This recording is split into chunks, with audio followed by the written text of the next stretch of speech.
होता कि रात के 1:30-2 बजे बाबा होटल में दिव्य दरबार लगावतनी ओइजा पर्ची निकालतनी। एके बारे में का कहाँ के तुमको एडमिट होना है धीरेन्द्र, ये तुम जान जाओ। बजरंगबली से हम भी बात किए, वो भी बोले हैं हमको भी। हाँ आप इसको मजाक मैंने खुश है ना आप, ऐसे ही खुश रहिए। ये हम जान रहे हैं धीरेन्द्र, तुमको कांके के लिए तुमको रास्ता बजरंगबली दे रहे हैं।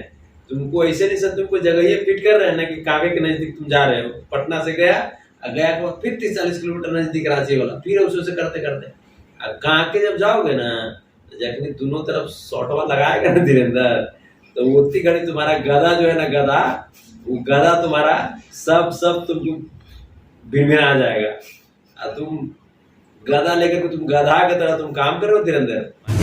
सोचता लोग अपन पैसा तैसा कमाए खातिर हनुमान जी को 2 बजे रात में जगह है।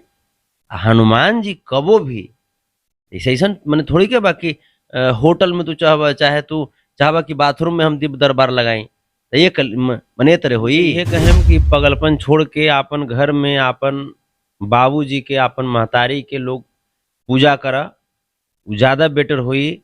अगर बाबूजी महतारी नईखन दुनिया में, तो कोशिश करे कि जे भी बुजुर्ग बानी आसपास में उनकरा पूजा करा। सर का बात कि बागेश्वर बाबा आईनी यानी कि धीरेन्द्र शास्त्री जी आईनी पटना, अनेक बात बोलनी। बाबू कुंजगला एक मूर्ति भी वहां पे नौबतपुर में टूट फाट गई।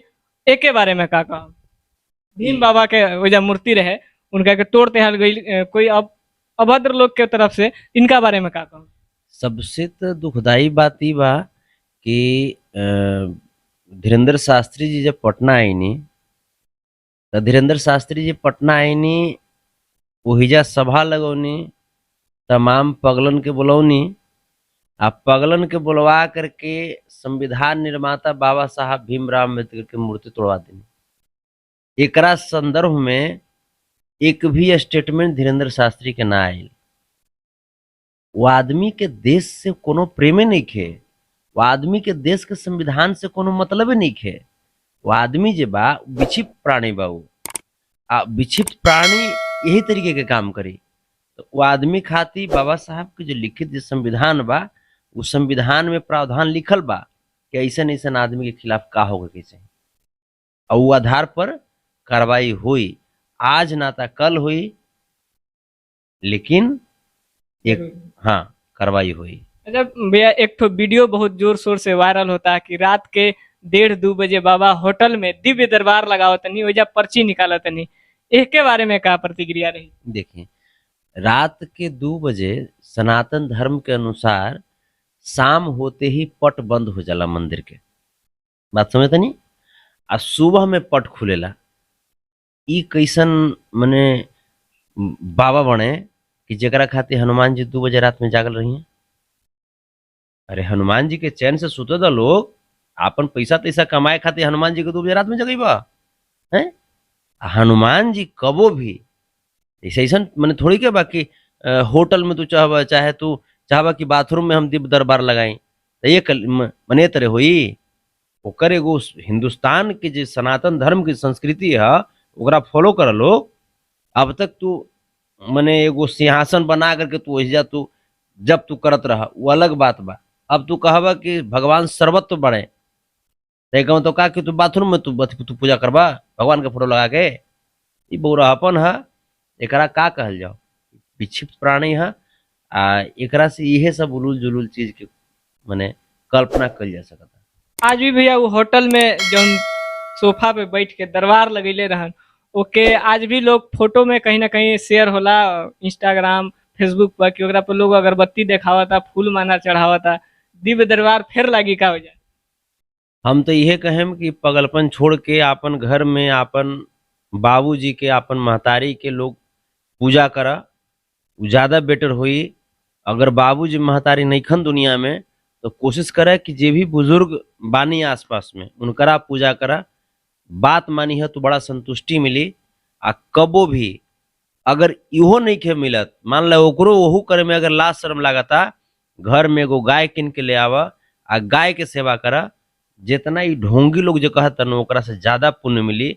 ये हमार हिंदुस्तान के संस्कृति में राजा दिलीप जी, उनकरा पुत्र के प्राप्ति ना भइल रहे, ओकरा बाद का भइल, ई मने कुछ ऋषि मुनि अइले, ऋषि मुनि कहले कि भाई गाय के पूजा करी रउरा। राजा दिलीप जब गाय के पूजा कैले, ओकरा बाद उनकरा के पुत्र के प्राप्ति भइल। ये हमार संस्कृति है, ये हमार संस्कार है हिंदुस्तान के। तो वो सनातन धर्म के संस्कृति संस्कार के कम से कम हृदय में बसाओ लोग। ये ढोंगी उंगी के फेरा में मत पड़ा। भगवान जे बने, भगवान के तू भी संतान बड़ा, आ उतने भगवान तहरा भी माने ले जितना ओकरा माने ले। भगवान ऐसा नहीं है कि तहरा 2% माने ले, ओकरा 5% माने ले। तू भी भगवान के घर में पूजा कर सकत रह, चाहे जे भी धर्म के लोग हैं। अगर रउरा बानी इस्लाम धर्म के लोग बानी तो एकदम आराम से रउरा अल्लाह के नमाज अदा करी। अगर जैसे सिख समुदाय के बाई रउरा तो अरदास जैसे करी गुरु नानक देव से।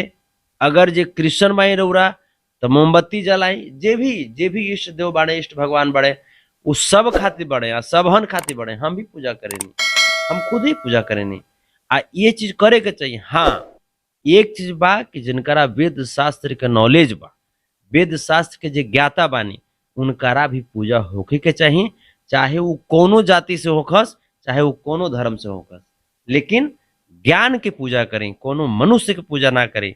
आ मनुष्य के भी कबो अपने ऊपर घमंड ना करे के चाहिए कि हमारा पूजा होता।